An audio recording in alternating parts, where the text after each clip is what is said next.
हम डिस्कशन कर रहे हैं हर्षवर्धन कालीन प्रश्न उत्तर जो प्रीवियस ईयर्स क्वेश्चंस है RPSC college lecturer, school lecturer, TGT, PGT और आईएएस ईटीसी एग्जाम्स में पूछे जा चुके हैं। प्रश्न नंबर 16, भारतीय नाटकों में मुख्य नाटकों में गर्भ नाटक की शुरुआत मानी जाती है। तो ये प्रियदर्शिका नामक नाटक से मुख्य नाटकों में गर्भ नाटक की शुरुआत मानी जाती है, जो भारतीय नाटक हुआ करते हैं। नेक्स्ट है प्रश्न नंबर 17, हर्ष के समय कितने चीनी दूत मंडल उसके दरबार में आए थे। तो 2 चीनी दूत मंडल आए थे हर्षवर्धन के दरबार में। फैक्ट है 641 ईस्वी में चीनी सम्राट ताइसुंग के दरबार में एक ब्राह्मण दूत भेजा गया था। किसके दरबार में? ताइसुंग के दरबार में। चीनी नरेश ने पहला चीनी दूत मंडल लियांग होई किंग के नेतृत्व में भेजा था। किसने भेजा था? चीन से चीनी दूत मंडल लियांग होई किंग के नेतृत्व में। इसमें वान शवानसे नामक अधिकारी भी था इस पहले चीनी दूत मंडल में। अंतिम चीनी दूत मंडल 647 ईस्वी में वांग श्वासे के नेतृत्व में भेजा गया था और यह दूत मंडल जो था हर्षवर्धन की मृत्यु के बाद भारत पहुंचा था।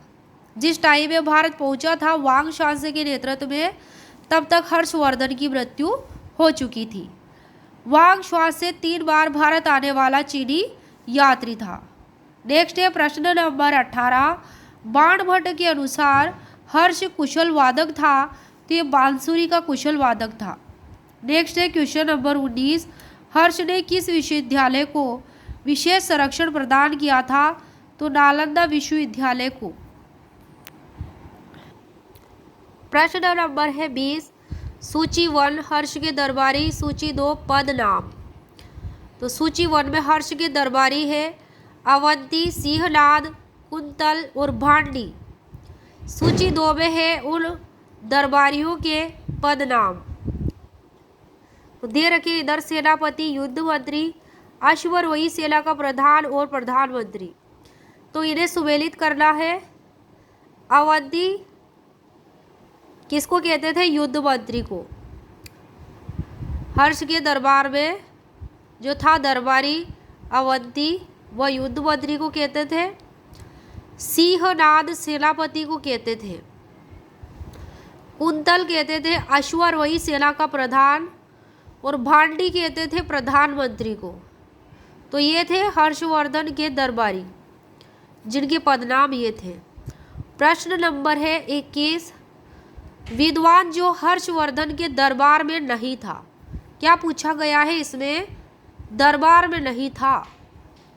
तो अ है बाणभट्ट, ब में है मयूर भट्ट, स में है मातंग दिवाकर और द में है मयूर शर्मन। तो इसमें आंसर हो जाएगा द मयूर शर्मन। मयूर शर्मन हर्षवर्धन के दरबार में नहीं था। बाणभट्ट, मयूर भट्ट और मातंग दिवाकर थे। ये क्वेश्चन आरपीएससी द्वारा पहले पूछा जा चुका है। प्रश्न नंबर 22, हर्षवर्धन प्रत्येक 5 वर्ष पर एक मेले का आयोजन करता था। कहाँ करता था? प्रयाग में करता था। कितने वर्ष में? 5 वर्ष में एक बार करता था। प्रत्येक 5 वर्ष में, प्रत्येक 5 वर्ष में कहाँ पे करता था? प्रयाग में एक मेले का आयोजन। और इस समारोह को महामोक्ष परिषद कहा गया। क्या कहा गया? महामोक्ष परिषद कहा गया। नेक्स्ट है क्वेश्चन नंबर 23, हर्ष के शासन के समय वल्लभी का शासक कौन था? तो वह था ध्रुवसेन द्वितीय। कौन था? ध्रुवसेन द्वितीय। हर्ष के समय वल्लभी का शासक ध्रुवसेन द्वितीय था। इसे हर्षवर्धन ने पराजित किया था, ध्रुवसेन द्वितीय को, जो वल्लभी का शासक था। और फिर बाद में अपनी पुत्री का विवाह ध्रुवसेन द्वितीय से कर दिया था हर्षवर्धन ने। क्वेश्चन नंबर 24 है, हर्ष के भाई राज्यवर्धन द्वितीय की हत्या का समाचार हर्ष को किसने दिया था? तो एक कुंतल नामक अश्वारोही ने दिया था। प्रश्न नंबर 25, जिस समय राज्यवर्धन हूणों के विरुद्ध युद्ध करने के लिए उत्तर पश्चिमी सीमा की ओर गया था, हर्ष भी अश्वारोही सेना के साथ उसके पीछे पीछे गया, लेकिन वह हिमालय के जंगलों में शिकार खेलने लगा। जब दोनों भाई इस प्रकार व्यस्त थे तो हर्ष को किसने उसके पिता के गंभीर रूप से बीमार होने की सूचना दी थी? तो ये दी थी कुरुंगक ने। किसने दी थी? कुरंगक ने। की पॉइंट्स है, प्रभाकर वर्धन के शासनकाल में अंतिम दिनों में हूणों का आक्रमण हुआ था। किसका आक्रमण हुआ था? हूणों का। उस समय राज्यवर्धन को हूणों का सामना करने के लिए भेजा गया था उसके पिता के द्वारा, यानी कि प्रभाकर वर्धन के द्वारा। प्रभाकर वर्धन की मृत्यु के बाद रानी यशोमती ने चिता में कूदकर आत्महत्या की थी, यानी कि प्रभाकर वर्धन की पत्नी का नाम था रानी यशोमती। नेक्स्ट है क्वेश्चन नंबर 26। हर्ष ने किस बौद्ध भिक्षु की सहायता से अपनी बहन राजश्री का पता लगाया था? तो दिवाकर मित्र की सहायता से राजश्री का पता लगाया था। की पॉइंट्स है, और इसकी सूचना दी थी हर्षवर्धन के ममेरे भाई भंडी ने दी थी। हर्षवर्धन के ममेरे भाई कौन थे? भंडी, उन्होंने इसकी सूचना दी थी। तो दिवाकर मित्र की सहायता से अपनी बहन राजश्री का पता लगाया था, और दिवाकर मित्र क्या थे? बौद्ध भिक्षु थे। हर्षवर्धन ने अपनी राजधानी थानेश्वर से कन्नौज स्थानांतरित कर ली थी। कहाँ ट्रांसफर की थी अपनी राजधानी? थानेश्वर से कन्नौज। नेक्स्ट है क्वेश्चन नंबर 27। हर्षवर्धन के शासनकाल में सत्ता का केंद्र कौन सा स्थान था? तो वह था कन्नौज। प्रश्न नंबर है 28। कन्नौज किस वंश की राजधानी थी? तो ये मोखरी वंश की राजधानी थी। कौन से वंश की? मोखरी वंश की राजधानी थी। की पॉइंट्स है, वेन्सांग लिखता है कि हर्षवर्धन ने अवलोकितेश्वर नामक बोधिसत्व से परामर्श लिया था, और उस बोधिसत्व ने हर्ष को सिंहासन पर बैठने तथा महाराज की उपाधि ग्रहण करने से मना किया था। फिर हर्षवर्धन ने स्वयं को राजपुत्र कहा था, और उसका उपनाम था हर्षवर्धन का शिलादित्य। तो शिलादित्य रखा फिर नाम। हर्षवर्धन ने अपनी बहन राजश्री को शासिका बनाकर दोनों भाई बहन ने शासन का संचालन किया था साथ साथ।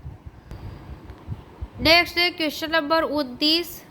हर्षवर्धन के काल में खेतों की सिंचाई घंटी यंत्र के घड़ों द्वारा होती थी।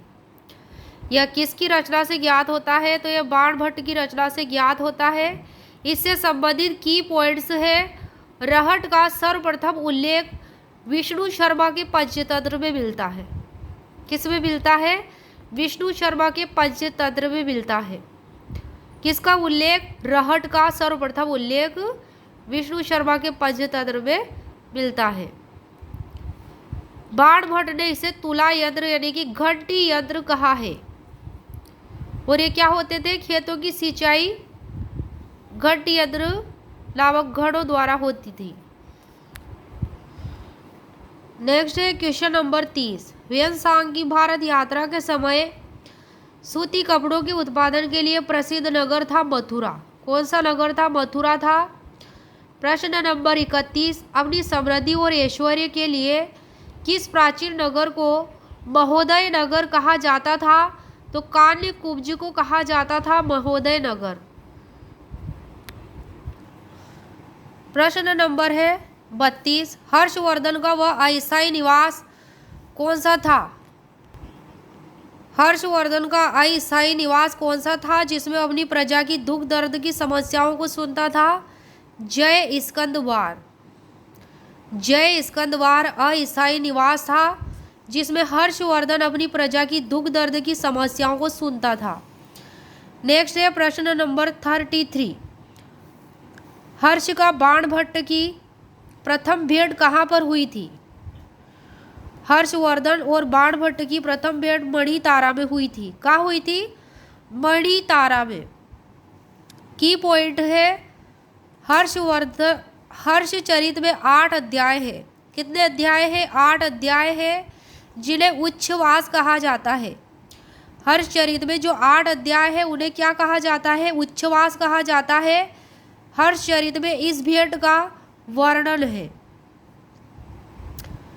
कहाँ हुई थी इन दोनों की भेंट? मणितारा में हुई थी। हर्षवर्धन के दरबारी कवि बाणभट्ट की और हर्षवर्धन की मणितारा में हुई थी। नेक्स्ट है प्रश्न नंबर 34। हर्ष के समय कन्नौज महासभा का आयोजन कब किया गया था? 643 ईस्वी, 643 ईस्वी को, और यह 20 दिन तक चली थी और यह इसका विशेष अधिवेशन चला था। 20 दिन तक इसका अधिवेशन चला था कन्नौज महासभा का।